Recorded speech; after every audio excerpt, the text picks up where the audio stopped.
So I ended up in this program in Illinois, and I'm going to jump ahead to the end. You asked me, well, in part way, sort of what question would you ask me if you didn't know me? The very last question that you posed to me. So sorry, I stole your thunder.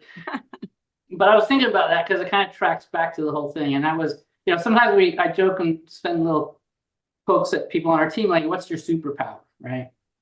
And for me, I think I'm a good code switcher. But I've acquired all of that through my very wonderful, fortunate opportunities. So Illinois was one of those places. I didn't know anything about research psychology at all. And when I got the job at UCLA, I didn't know anything like that existed. I thought I was going to be a professor in a classroom. But I had the opportunity there to go interested in studying developmental psychology with Carol Dweck, who in retrospect, I realized what an opportunity that was for me. In a place that really focused on measurement and methods, which I was fascinated with because I'm a numbers, computer, data geek. And and then just the opportunity to spend time in that place with those researchers. Also, and this is where my code switching, I think, comes in. I was a quant guy, but the developmental psychology in the hierarchy of psychology is kind of soft and fuzzy compared to the personality measurement guys, right? So I was acquiring those measurement skills. My dissertation was a scale development. So I was all into that stuff, but I wanted to do developmental psychology too. And that needed to take place in communities and in context. And those methods are really shifting into, a whole other way of thinking. So even though I wouldn't say anybody outright said, don't do that, Eli, but I became very interested in qualitative methods.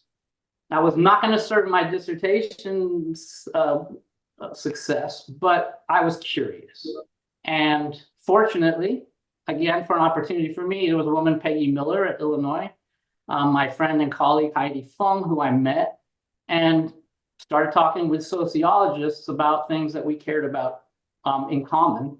And so flash forward, Teresa, my wife, is Chinese, and she hadn't lived near her parents for many years. They lived in various places, but had ended up in Taiwan. So when I was all but dissertation in the program, I said, we don't need to be in Champaign-Urbana, Illinois. We loved it there. But let's go spend some time near your parents. I'll finish my dissertation, get a job as an assistant professor. That was the path, right? I had lots of great plans that didn't work out. So we decided to go. And I reached out to somebody named Yang Guoshu, who, again, this is just an opportunity for me that's, I look back and think it was a rare one. He was the chair of the psychology department at National Taiwan University and had graduated from the same program in Illinois. So when I told one of my grad school professors I was going to go to Taiwan, he said, why don't you look this guy up? That was kind of how it was, right? And Professor Yang was a big dude now. And so I wrote to him and I said, hey, I'm coming to Taiwan. Love to work with you. I'm coming from Champaign-Urbana, trying to make that connection. And he wrote back and said, I don't have any money for you. That was his response. So, and I said, no, you don't understand. I'm coming. I'm going to just be there. I'm going to show up.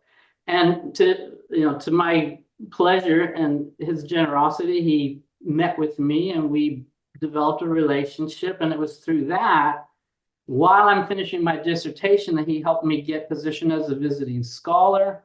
So I got to experience academia at the undergraduate level, actually, in Taiwan.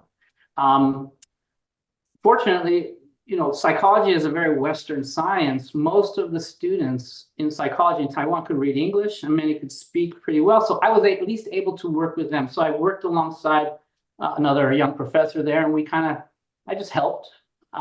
It was volunteer work essentially.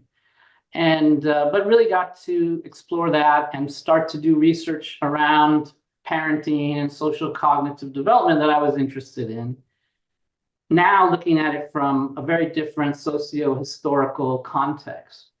And because of the things that Professor Yang was pursuing in terms of methodological development and thinking about indigenous psychologies, it really broadened my thinking about what we were doing with methods and all of that. So the time in Taiwan, then I started to work with Heidi, and we developed or modified the parenting scale and did that work, and it was very qualitative. It was very mixed methods, actually. And we didn't have any tools to deal with the data. And I think, we did a mixed method study. We made it up and published. And we didn't pursue it as a direction of research, but it really got me thinking about how do we do it? How do these data even talk to each other, and can they? From now beginning to really appreciate qualitative methods. And technologically, I was all over computers. When I was in grad school, it was programming on the mainframe. I'm dating myself, but that's how we did SPSS, right? Until PCs came along.